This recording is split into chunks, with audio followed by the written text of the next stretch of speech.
Hi everyone, I'm here today with Dena Hogan, and we're going to talk about how she has transitioned from an endurance triathlon training background into HYROX. Dena is one of the top elite female performers in HYROX. Thanks for joining us, Dena. Thanks for having me. I'm Oh, excited to have a little chat. cool. So, should we just start? If you just tell us a bit about your background, how you found HYROX, what you were doing before HYROX, and then we can go from there. Yeah, of course. So, originally I was always just a road runner, actually. Um, about I'd say maybe 25 years ago, Tom picked up running, came out of team sports, and I was like, oh, that could be something we could do together. So I started. We never did do it together. That failed, but I just loved it, and yeah, it progressed. Then obviously you go from 5Ks to 10Ks to halves, and you're always looking for that next high. What can I achieve? Eventually, I went into marathons and got a 3:06 on a road marathon, and that kind of always niggles away. I think I should have kind of stayed at it and tried for that sub 3, but then I moved. I was just really interested in getting into ultras, so I moved into some 80Ks. Obviously, I've been heavily involved in mountain running, so a lot of ultras in the mountains. And I always was quite good at swimming. And obviously, I did a bit of cross training on the bike. And suddenly I thought triathlon. And that really escalated quickly because I'm not an amazing swimmer or cyclist or runner, but I'm pretty good at all three. And I quickly realized that was the key. I went literally into triathlon the first season, winning some national series, setting some course records in some half Ironmans. I qualified to represent Ireland in the European Championships, travelled so many different places, Kitzbühel in Austria, Borgogna in Italy. And yeah, I just really loved that endurance sport, lots of training. I really love vlogging myself. Like, if I'm not crying at the end of a training session, did I do anything? It causes a little bit of, I don't know, domestic chat, because I just don't know how to kind of calm down a bit. And I think especially with the triathlon, you have to just do such a sheer volume. Like when I was doing Ironman, I was training 22 hours a week. Um, I just missed out on a Kona slot actually by one place in the last Ironman I did. And it was hard to then think, can I keep going at this? Was getting older. Children were getting, we have 4 children, and they were wanting to do more and more things themselves, and rightly slow. So, and I was starting to question, should I be spending so much time? And it came to a point where I was like, I think it's time to step back and maybe do something different, something that won't require 22 hours of training. I mean, you don't have to do that. You can go out and train 10 hours and get through an Ironman, but it's never really my mentality just to do a race. I always want to do the best I can and try and stay competitive for as long as possible. Okay. So then you found HYROX I basically. did find HYROX, yeah, and another thing that kind of why I steered away from Ironman was I was putting in all this training, and I was getting so fit, and the training sessions were going so well, but I never actually felt that I got an Ironman result that was worthy of where I was. There was always an issue, like with either my stomach or, feeling sick. And I could never, I tried and I tested and I did different things. And I also only ever raced Ironman in like mainland Europe, Germany, France, and the heat was an issue. And I got fed up basically of not getting the results I knew was in me. Even though I was doing pretty well, for me, like other people might look at my results and think, wow, you know, you did amazing. And yeah, I recognize that. But for me, I felt like there was more there. And my one thing I always say now is I just didn't get my hydration and my nutrition right. I was just so uneducated. And so that was kind of another big factor. Like, I can't put this much effort in anymore and not get what I want. I need to look at something different. And yeah, HYROX was the opportunity to do HYROX was given to me by my husband. And yeah, it evolved from there. Okay, cool. So how did your first event go? Was it a shock to the system, So having coming from triathlon or something like yeah, it's very, very different, especially from Ironman and endurance stuff, because you never want to go into the red. You never want to go kind of eyeballs out, like it's a long day, you know, 11 hours. You need to be clever. Whereas with HYROX, especially us, we did our very first one in Hanover as a double. We actually we didn't really know. We were going for fun. We'd never pushed a sled. We'd never done a wall ball. So it was all a big learning curve, and this high intensity for an hour, eyeballs out, like you go. You have to be hydrated. You have to be trained. You have to be ready. And suddenly I just thought, wow, this is something I've never trained like really for, something I could really go in and see a different side of sport, see a different side of racing. And we loved it. I loved it. Okay.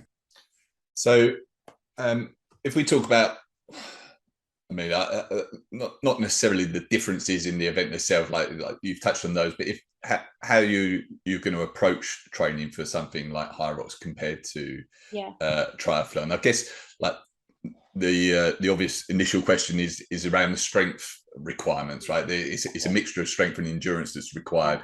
How would you, if you're coming from an endurance and triathlon background, how would you start to introduce the strength training into your routine? Well, that it was really a big thing for me, because triathlon and road running and mountain running, you really do, it's just about being lean.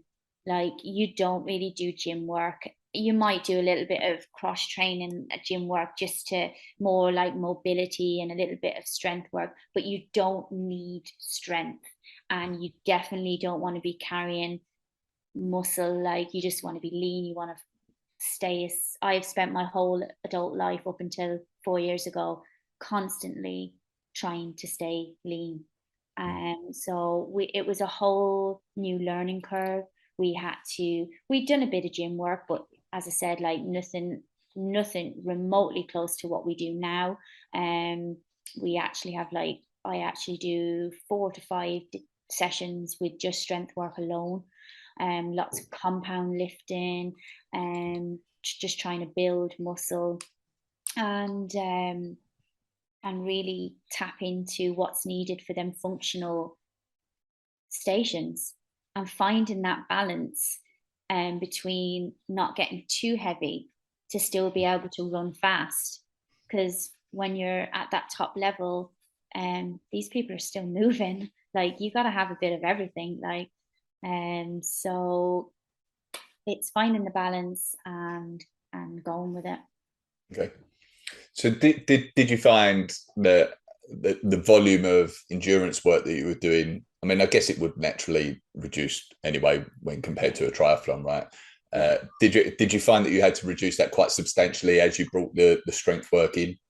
Yeah, I did, because, you know, I actively set about trying to get bigger, trying to put on weight and trying to put on muscle. So I naturally moved more gym sessions, took up more gym sessions, and the amount of cardio came down. And because one, it would be counter interactive, like they don't go together to do what I was trying to do at the time. And two, like, I'm not a professional athlete. I have other things going on in my life. You could not dedicate that much time to it. So I went from running 80, 90K a week, biking somewhere around the 400K a week, depending on where I was in my training program, swimming 10K a week. I as I said, around the 22-hour mark, bringing that right down. Now, still to this day, I do 5 double days. I do 1 single day, and I have 1 rest day.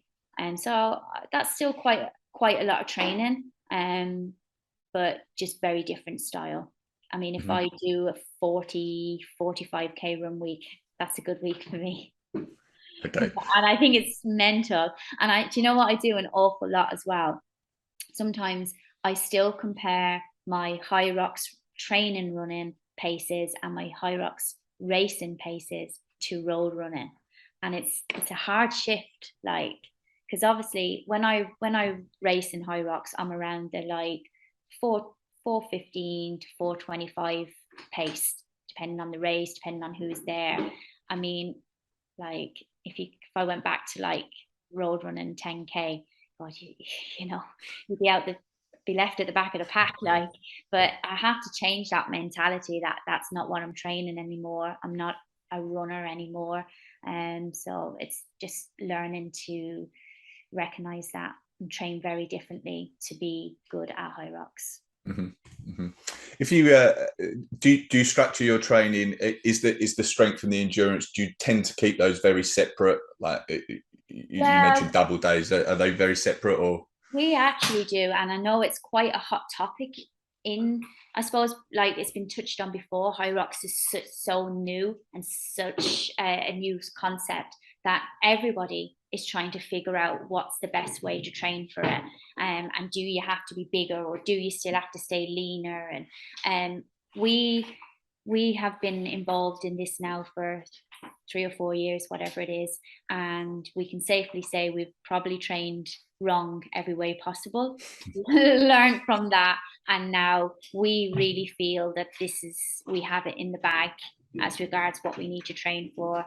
I think both making it to the Elite 15 was a recognizable factor of that, and even now we've learned a few things coming back from that. So we do keep our strength separate.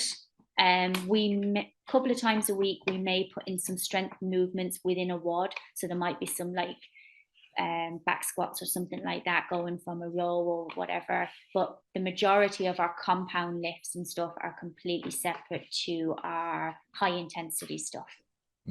Okay.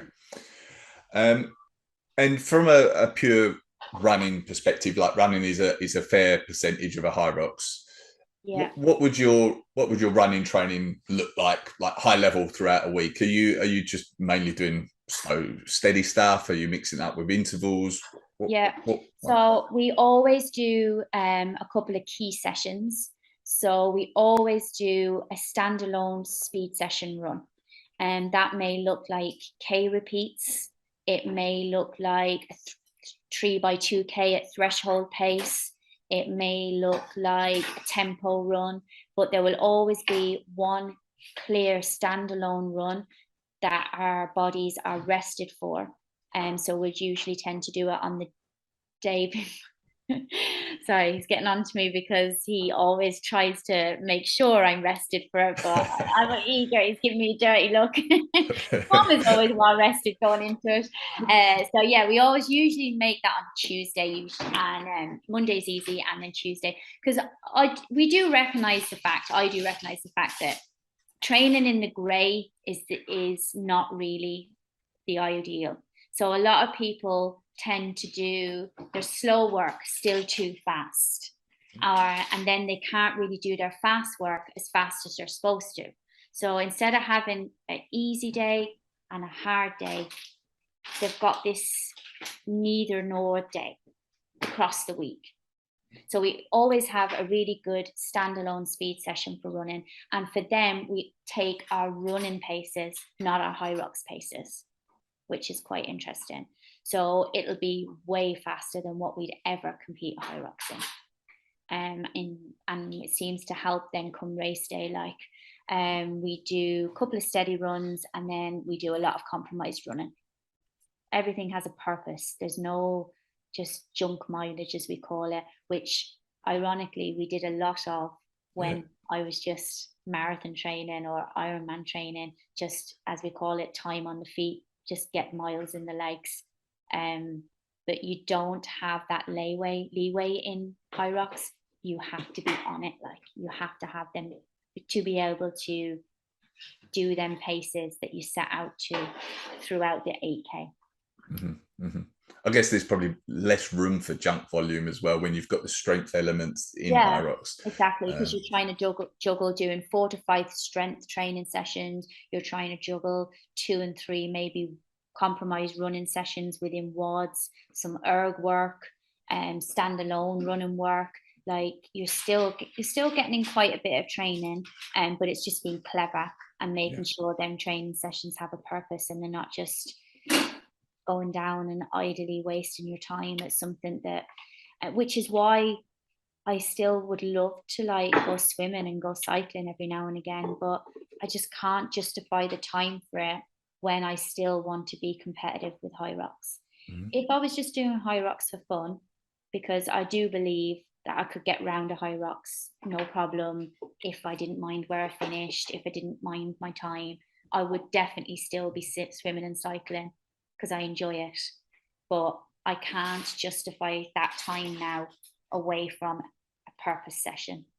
Are you doing much endurance work away from running? Are you spending a lot of time on the ski or the bike or anything like that, or is it mainly running? Actually, I went away for a week and I came home and a concept bike was sitting in my gym staring at me. Someone treated themselves. So that's the first time. This week is actually the first time I've been using that. Like, if I was doing a WOD, because I would try not to run every single day. So sometimes I would use the row and the ski to, obviously, it gets the heart rate going. You're still training a functional station that's in the race, so that's another good element to it, but it just doesn't take up quite the same amount of like impact and hurt to the body. So I mean, it's only in, I'd say, 2 years that I literally started taking a rest day every day. I could be doing triple days. I'd say for safely for a decade, we only took rest days maybe every 10 days or 2 weeks, unless it was a taper week. But you get older and the body needs longer to recover, and obviously you're breaking these muscle fibers every day, doing these compound lifting, you need to be recovering as well. I probably learned that the hard way, if I'm completely honest. Okay. We're approaching the start of the HYROX season now. Would your training differ like in an off season compared to where we are now, like approaching the races? Definitely does. Like, we did have an off season per se. We didn't take any physical rest. We still trained exactly how we would, probably the same amount of volume, but we didn't really do anything structured. So we didn't write out our plans. We didn't hit them hard sessions. If I woke up and I decided, I feel like doing a row session today, then that's what I did. And we really took 4 weeks. I think, yes, the body got a bit of a break, but more mentally we needed them 4 weeks after Vegas. It had been a long season, and like the mental, I don't want to say stress because that makes it sound like we didn't enjoy it, but the lead up to Vegas was so intense. And especially, I suppose, with us both being in the elites and with featuring documentary. So after Vegas happened, it was a real time just mentally just say, just do what you want. Some runs we've got loops around our house where we know the distance, so we knew roughly what we were covering, but we didn't wear a watch. We didn't care about pace. We just went with how we thought we needed to on the day. And then we came back into kind of a pre-season, so started structuring the training more, making sure we were hitting certain sessions, just getting back into the swing of being more structured. And we worked to a 4 weeks of work, 1 deload week. So in the deload week, it wouldn't necessarily mean that we'd take more rest days. It would just mean maybe instead of like 16 400s, they might go down to 8 400s. So the sharpness and the turnover and the speed would still be there, but the amount we do would come down. And then, of course, Tom's actually racing in Basel the weekend. So we do take our taper week very serious. Our nutrition, our hydration, our recovery. You just want to be towing that line, knowing that you're in the prime shape you are. There's no point in doing all the hard work for months on end and then not getting to the line fit. So I was going to ask you about the taper. Is it so? It's a taper week that you work towards. Is it? Yeah, usually a week out. We tend to stop any kind of real heavy sessions. So nothing like no compound lifting at heavy. Like we usually do like some 5x5s, quite heavy with like 2 minutes rest in regards to like back squats, deadlifts, push press. So we wouldn't really do anything like that. We'd maybe go lighter for more reps leading in. We'd take 2 full days off instead of just one. We do a lactic flush 2 days before. Gets the body moving at the pace that we want to move for HYROX, but just for short bursts of time. Okay, so that's running, yeah? Yeah, running, exactly, yeah. Little bit of ski and row work because they're very good to the body. You can get a session in without it being trashed. It's funny, we don't actually have a carbon copy week that we pull out. We still very much, it'll still differ, say, from what we do for this taper week to what we do in 3 months' time. But the level and the intensity will always kind of match up. Yeah. So just going back to my question about the off season versus like before a race, I appreciate it might be less structured. Would there be more compromised work before a race or anything like that, or are you doing like compromised work throughout the year? We actually we do compromised work literally every week. We would always involve some form of compromised running in nearly, I'd say, 80% of our WOD type styles. So going from running to the sled or running to ski and burpees, whatever it may be. I'm a real fan of that and I think it works. And another thing that we do literally every single week is a half HYROX. We do a half HYROX every Saturday morning. And then about 8 weeks out, we start doing 6 stations, 6 runs. Okay. And that doesn't seem to be maybe as popular with other people, but we like that. So a half HYROX is all the stations, all the runs, half distance? Or? Yeah. Sometimes we do it like that, or sometimes we'll do the full distance in running, but half the stations, but 2 at a time. So we might do a K run, 500 row, 500 ski, a K run, 40-meter burpees, 100-meter farmer's carry, you know, so you're getting a bit of every station, but you're getting half of the HYROX distance. So we do that all the time. And we like that one as well because it gives us the opportunity to train together. So Tom will just keep on running until my station is finished. So he probably does a bit more than the 1K. But it's a way of keeping our training together and but still both of us getting a good workout. You mentioned like that might not be as popular with other trainers necessarily. I was going to ask you a question. What do you feel? Do you have an opinion about training that you would consider it to be controversial with other trainers? You know what? We've talked about this a lot, and I talk about it with clients that send me a message. They reach out to me and they say, you know, I'm interested in your training, like what's this or what's that, and then I'll go back to them and they'll say, oh, I've talked to, like, they don't usually mention names, like, but they'll say, I've talked to a trainer and they do it this way, which is the opposite to yours. And here's our take on that. When you go to search for a trainer, 95% of trainers, especially the ones around HYROX that I know, are very, very good. They know their stuff. They can train you for HYROX, right?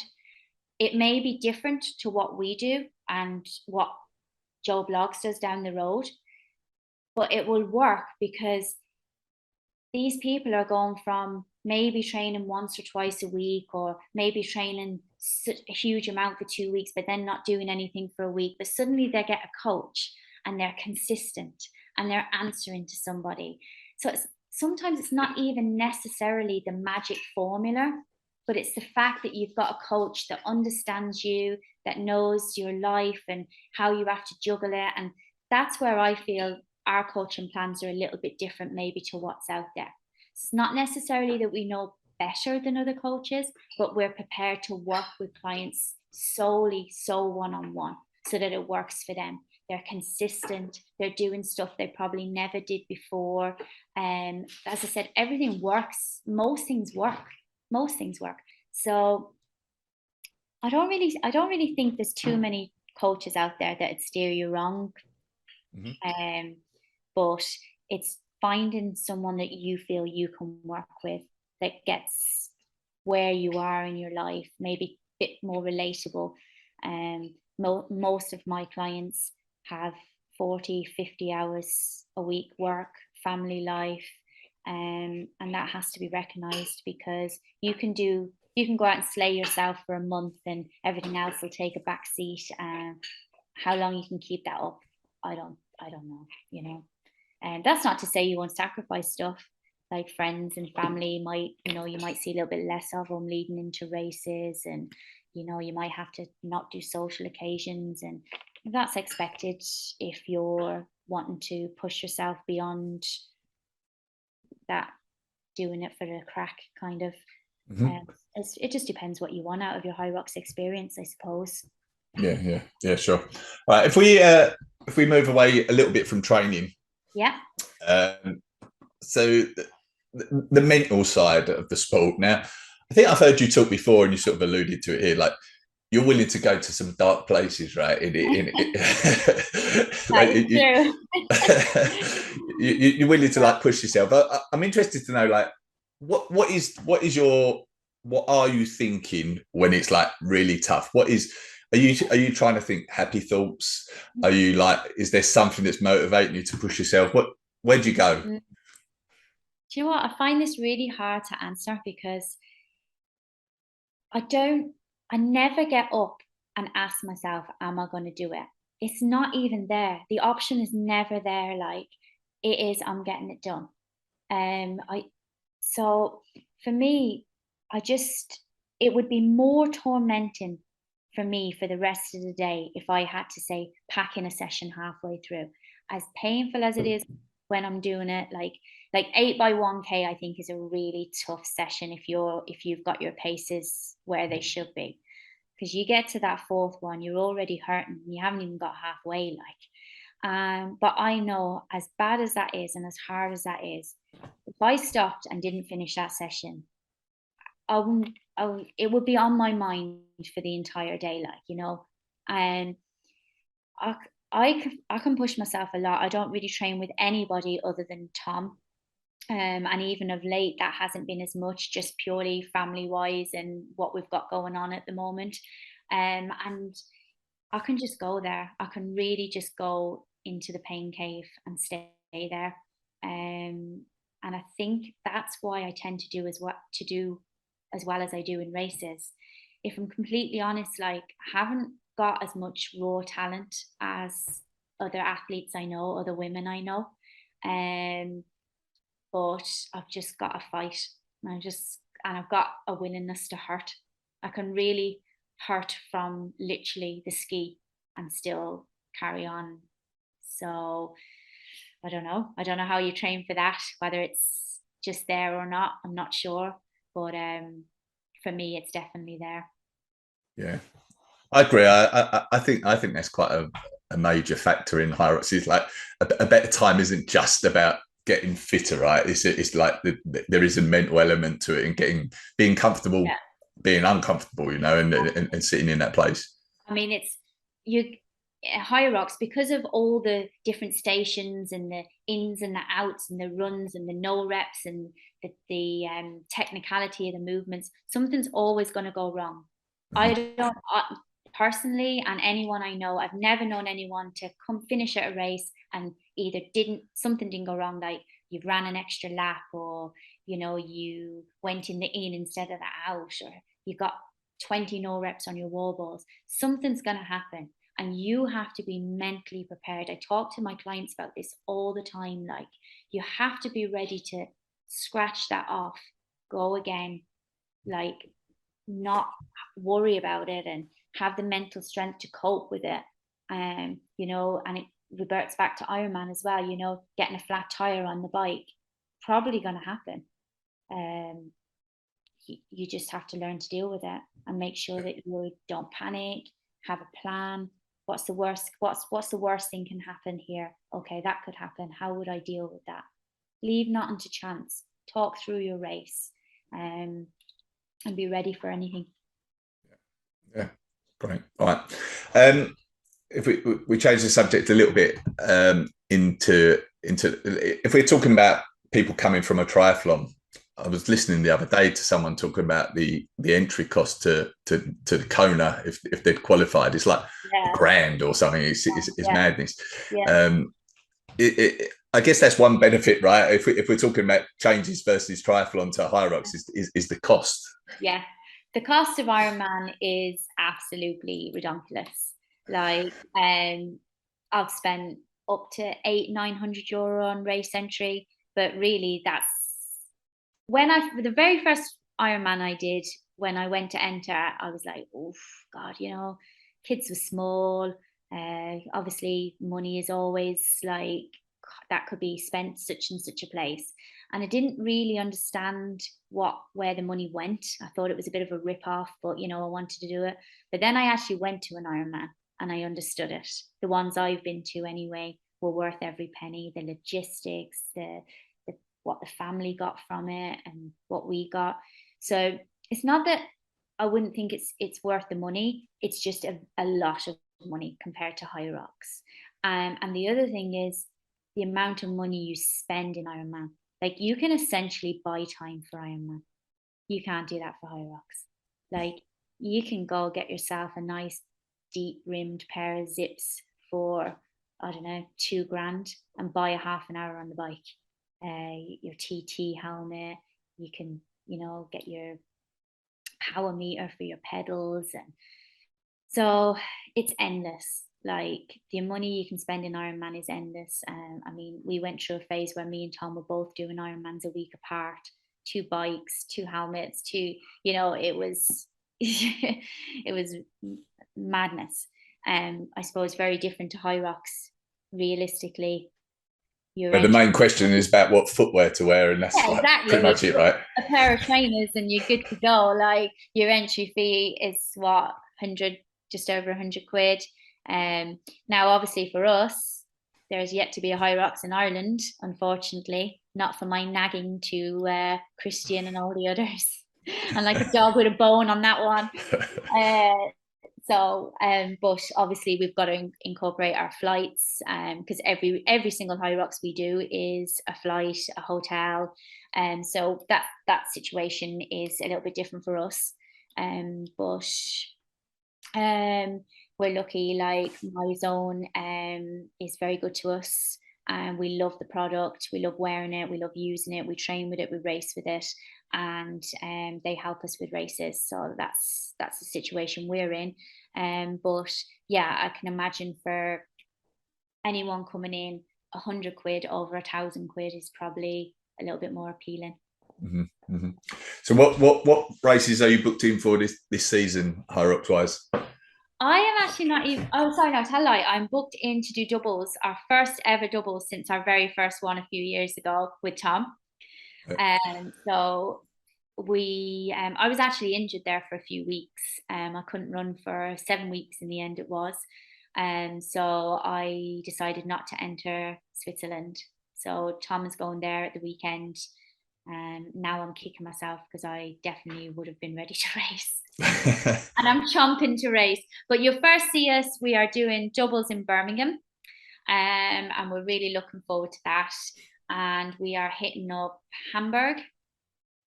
And we are hitting up, hopefully, Amsterdam, because there is 30 Irish traveling to Amsterdam. So that's going to be a great crack. Wow. Yeah, so our friends of ours own the first ever affiliated HYROX gym in Donegal, and they have got a really good community up there, and they have organised to all go, and we don't want FOMO, basically. We want to go too. So yeah, we're hoping that's going to be the case. And oh yeah, and we'll race when we're there, obviously. Are you doing doubles at all of those? No, we're only doing doubles for Birmingham. Right. The rest we plan to go singles. And we just really, what we learned from last year was to really try and get your race early in the year. If you're, whether it be an age group slot you're looking for, whether it be a time for Elite 15, whatever your goal to achieve is, we're going to try and get that straight away early in the year. And then hopefully just you could sit back and enjoy racing, because there's a great buzz around HYROX, right? You go to all these races, everyone's like, hi, you talk to these people, like people you've never met, but you're following on Instagram, and they're following you. You feel like you know them. It's great. And also the other end of it as well is, let's say you do make it as an age group or an Elite 15, you can really control your lead up to that then. Like Tom and myself's lead up for Vegas was very messy. It was probably the worst way we could have done it, but that's just how it happened. We qualified very, very late in the year. Then we couldn't, so we had to race very close to it. So it all had a bit of a knock-on effect, if I'm completely honest, and we want to avoid that this year. So we've got races hopefully in the bag for after Christmas, but hopefully there'll be a little bit more pressure off, we'll say. And that's the plan. Yeah. So I was going to sort of ask you about this. It was a question that came in on our Instagram about, do you try and limit the number of events that you do? And if we look at the UK this year, there's 4, maybe 5 UK events. There's like a month between Birmingham and London. How do you think about that? Because you've got to taper before the event, you've got to recover. It's so different from how we used to train. So if I take triathlon and road running, for instance, like we always used to sit down and have an A race, couple of B races, and maybe 3 or 4 C races. And these B and C races, like you would literally hammer your training right through, and they would literally be more for training purposes, and you would only taper then for your A race. So we're very used to racing, training through to a race.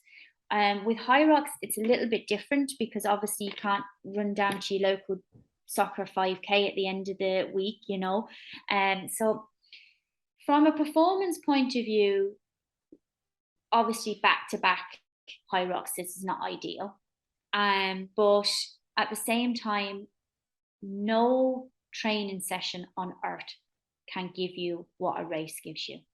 So if you have a particular race in mind, but you can get to others, my suggestion would definitely be to race them. And even just for the format and to feel comfortable learning the stations, learning the whole HYROX hall and how it is, it can only be a good thing. Now, as I said, we messed up last year. I had to race London a couple of weeks before Vegas. I had raced Bremen. I had to recover from Bremen. I had to taper going into Bremen. Then I raced. Then I had to recover. Then I couldn't get back training hard because I was tapering for London. Then I was recovering from London. And in the end, I missed about 6 weeks of solid training for Vegas. And I 100% was 70% of myself, which is unfortunate. I would not make that mistake again.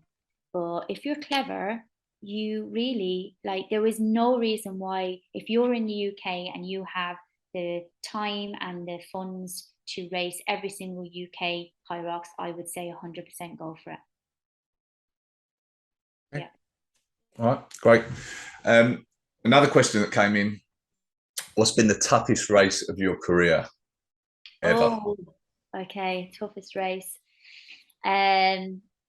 2 weeks before, 2 or 3 weeks before Vegas, London, I was horrifically poorly. I was really, really poorly. I'd actually caught COVID out of HYROX Bremen. Well, not HYROX actually, sorry, when I was in Germany for the race. I don't know where I caught it.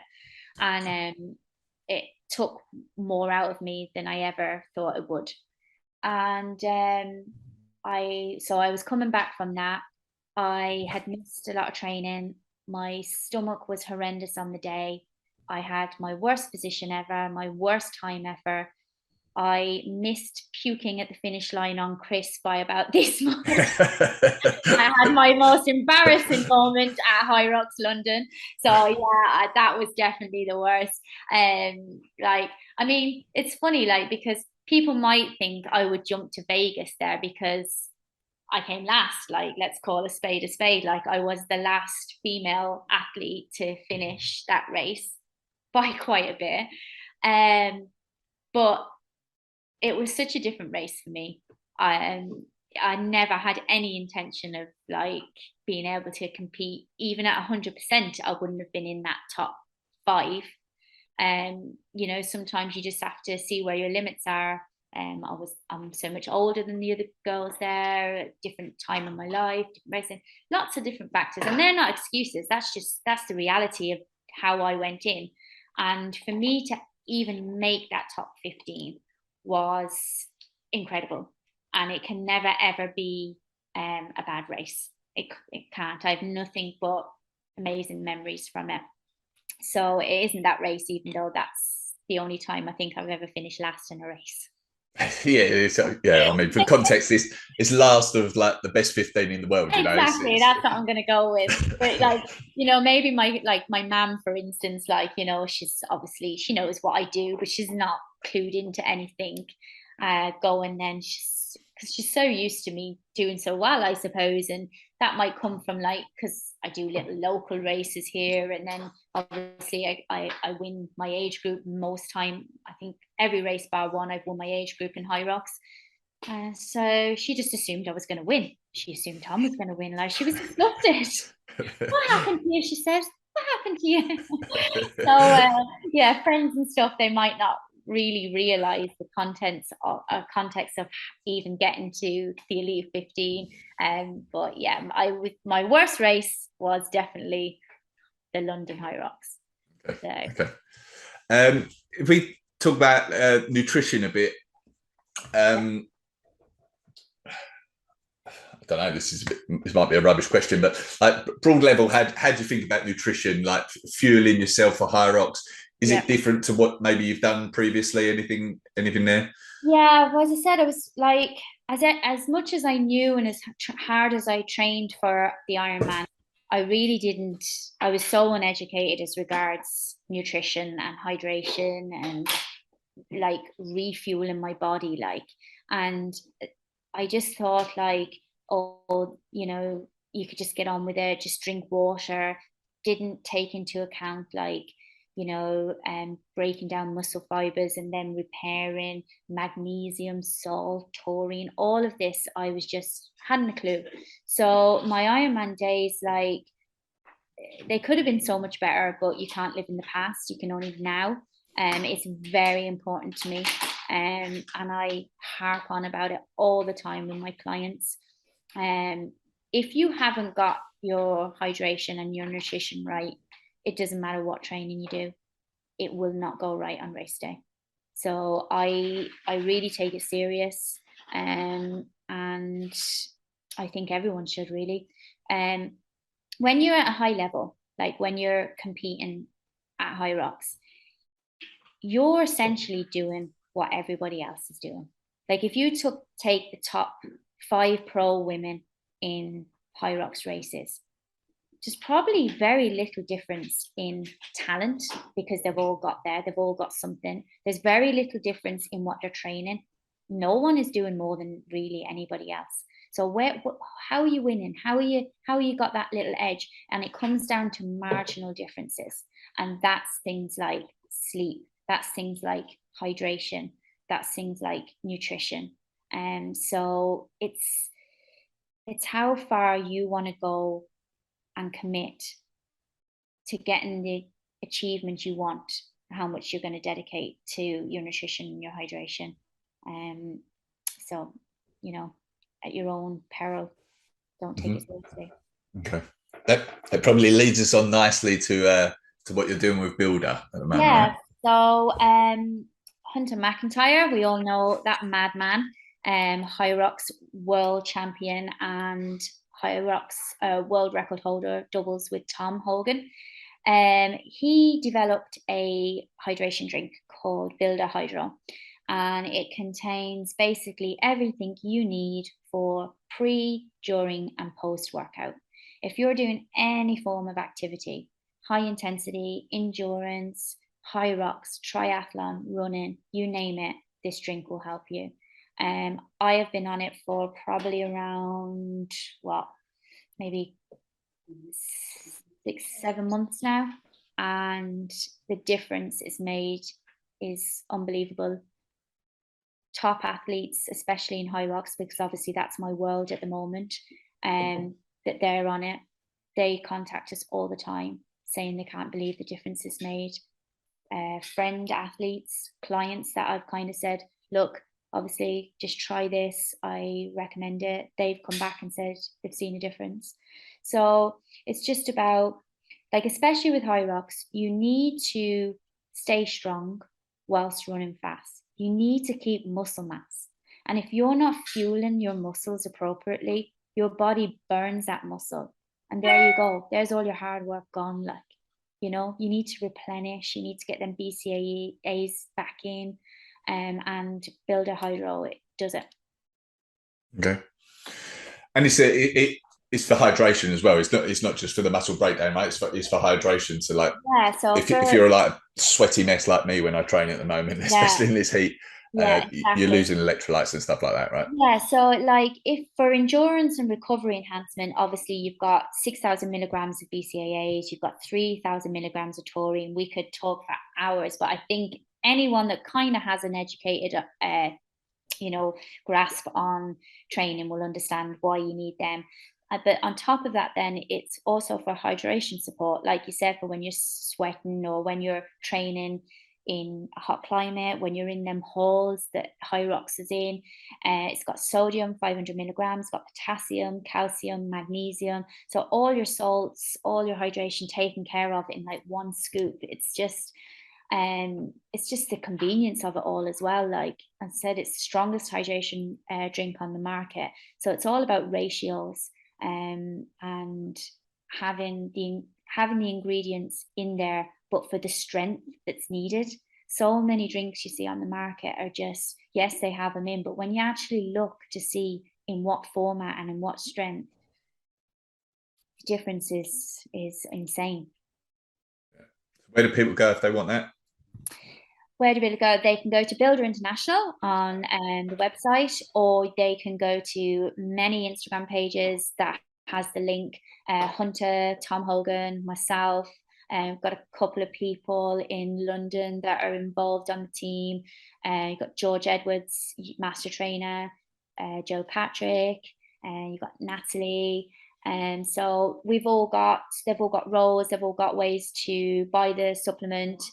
So it's really widely available and at a really good costing as well, actually, per serving. So it's great value.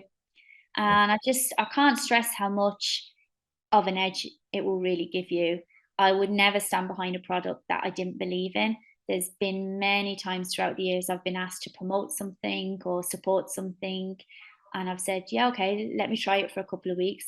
And, oh, okay, we'll send you it. Like, and I'm so sorry, it's not for me. Like, best of luck, things like that. But I really stand behind Builder, and like this isn't something new. This is something that Hunter really, really researched and really developed over time. It didn't just, I want to sell a hydration drink. He wanted something originally because he couldn't find something that he needed. Like, this is a top athlete that couldn't find anything on the market that was good enough. So Hunter being Hunter said, right, pull the sleeves up, and he got on with it and he developed it himself. And that alone should really kind of hit home with people. Right. And I should say that's BLDRinternational.com, right? No, it's not Builder. No, BLDR, BLDR, yeah. And it's a debate in the Hogan household because the kids always call it Builder. Builder. Hunter's not happy with them. So yeah, Tess said she could have Tess could have come up with a different design. Yeah, maybe she'll have a say in on the pre-workout design, because there's lots in the pipeline for Builder as well. This is only the start. But obviously everything takes time, because we just don't want to hash out just bog standard supplements that you can get anywhere on the market. We want them to be the best. Yeah, right. So was there anything else? Was anything else I should ask you before we finish up? Oh, I don't think so. Like, I was just gonna say, like, remember we touched on like, oh no, we did talk about that, didn't we? That I would love to swim and cycle and all, but like the fact that you just have to train very HYROX specific, you know, and even like CrossFit to a certain extent. Yes, it's great for you know, being overall fitness and stuff, but there's definitely a question of whether you should be more honing in on more just HYROX movements, which is what we do a lot of, probably even 80-20% split, like would be HYROX movements to, say, I don't know, handstand push-ups or kettlebell swings or whatever. So I think that touches on swimming and cycling and all. Yes, it's amazing for probably overall fitness, but if you've only got an hour to train one day, is it better to do an hour cycle, or is it to go down, sled and run for an hour? Yeah. So that's it.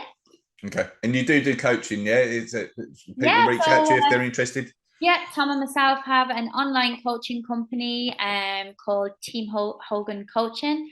We coach everything from running to triathlon to ultras to hybrid racing. And so if you need any help, or if you want any more information, you can DM any of ourselves on Instagram. All right, brilliant. Let's finish it out there. I appreciate it. I appreciate your time. Thanks for talking to us. All right, take care. See you in Birmingham.